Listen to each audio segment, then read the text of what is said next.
Hari ini kita akan belajar tentang cabang-cabang ilmu Al-Quran. Jadi Al-Quran itu bukan hanya sebuah kitab suci yang kita baca tanpa kita pahami maknanya, tanpa kita kaji secara ilmiah. Nah, hari ini kita akan belajar tentang bagaimana Al-Quran itu kemudian berkembang menjadi beberapa cabang keilmuan.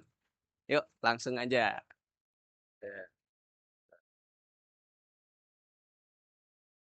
Memahami Al-Quran tidak cukup hanya dengan membacanya. Dibutuhkan ilmu yang luas dan mendalam untuk menyingkap makna-makna ilahi yang terkandung di dalamnya. Dalam video kita kali ini, kita akan mengupas satu persatu cabang-cabang ilmu Al-Quran atau kalau dalam bahasa lain berarti ilmu ulumul Quran. Yuk, yang pertama, apa itu ulumul Quran atau ilmu Al-Quran?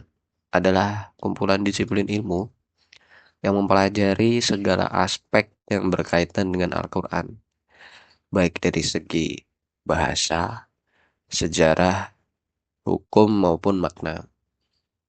Tujuannya ya satu, memahami firman Allah dengan tepat, mendalam, dan sesuai. Maksudnya, berikutnya ada cabang-cabang ilmu Al-Quran.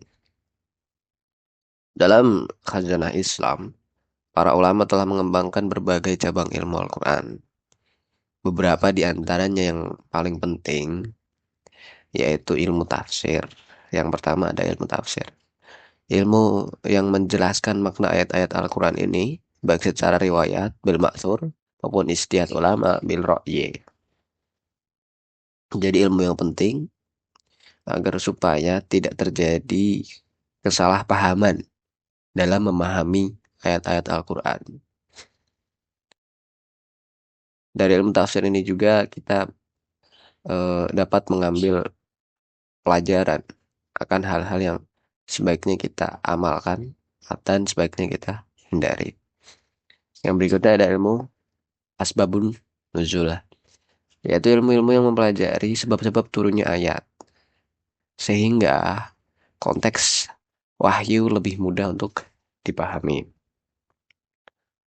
Selanjutnya ada ilmu qiraat, ilmu yang mengkaji berbagai cara bacaan Al-Quran yang diriwayatkan secara mutawatir dari Rasulullah Shallallahu Alaihi Wasallam.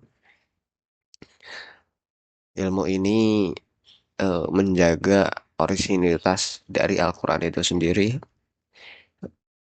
mengenai cara membaca yang indah. Berikutnya ada ilmu tajwid, ilmu yang mempelajari cara pelafalan huruf-huruf Al-Quran agar kemudian dibaca dengan benar dan indah. Membaca Al-Quran bukan sekedar membaca, karena Al-Quran adalah wahyu Tuhan dan memiliki tata cara sendiri bagaimana membacanya. Maka ilmu tajwid ini adalah ilmu yang mempelajari bagaimana huruf-huruf Al-Quran dilafalkan serta bacaan tiap ayatnya. Bunda ada ilmu nasikh wa mansukh, di mana ilmu ini menetapkan ayat yang telah dihapus hukumnya oleh ayat lain yang turun kemudian. Selanjutnya ada ilmu munasabah, yaitu ilmu yang mengkaji keterkaitan antara ayat yang satu dengan ayat yang lain atau surah yang ini dengan surah yang lain. Kemudian adalah ilmu ijaz Al-Quran, mengungkap mukjizat Al-Quran dari sisi bahasa, hukum maupun sains. Kemudian ilmu gharib yang menjelaskan kata-kata asing atau tidak umum dalam Al-Quran.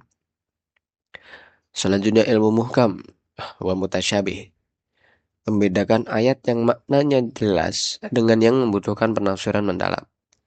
Kemudian ada ilmu fawatih aswar, ilmu-ilmu yang mengkaji huruf-huruf pembuka surah seperti alif lam mim dan misteri maknanya. Selanjutnya ada ilmu aqsam Al-Quran, mempelajari sumpah Allah dalam Al-Quran yang dimana itu untuk menguatkan pesan yang disampaikan. Ilmu am wa khas, ilmu yang membedakan ayat yang campurannya umum dan yang khusus. Ilmu balaghah Al-Quran, mempelajari keindahan bahasa dan gaya retorika Al-Quran yang tidak tertandingi gitu ya. Selanjutnya ada ilmu makosid Al-Quran, menjelaskan tujuan utama diturunkannya Al-Quran. Ya tentu saja seperti untuk tauhid, untuk syarat untuk memperbaiki akhlak gitu ya. Kemudian kita bertanya, mengapa ilmu-ilmu ini penting? Setiap cabang ilmu tidak berdiri sendiri. Semuanya saling melengkapi dan memberi pemahaman yang utuh tentang wahyu Allah. Dengan mempelajari cabang-cabang di atas, kita dapat mungkin yang pertama menghindari kesalahan tafsir. Yang kedua memahami latar belakang hukum Islam. Yang ketiga menjaga orisinilitas bacaan dan kemudian menyelami makna terdalam Al-Quran. Dan yang terakhir tentunya mengamalkan anjurannya secara benar. Berapa contohnya yang salah satunya ada dalam surat Al-Fatihah yang disebut sebagai doa dan langsung dijawab dalam Al-Baqarah ayat 2 yang artinya inilah kitab yang tak ada keraguan di dalamnya, petunjuk bagi orang bertakwa. Ini merupakan contoh dari ilmu munasabah atau mungkin kita bisa memahami kata kalalah dalam Quran surat An-Nisa ayat 176. Itu juga ilmu gorib. Itu salah satu contoh dari ilmu gorib. Di mana ilmu gorib lah yang menjelaskan dengan makna kalalah. Mungkin dengan mempelajari cabang-cabang ilmu akan kita dapat membuka jendela yang lebih luas untuk memahami cahaya wahyu. Semoga kita termasuk hamba-hamba yang mencintai Al-Quran, memahaminya, mengamalkannya dalam kehidupan, mendakwahkannya. Mungkin itu saja. Sekian dari saya. Wabillahi taufiq wal hidayah. Wassalamualaikum warahmatullahi wabarakatuh.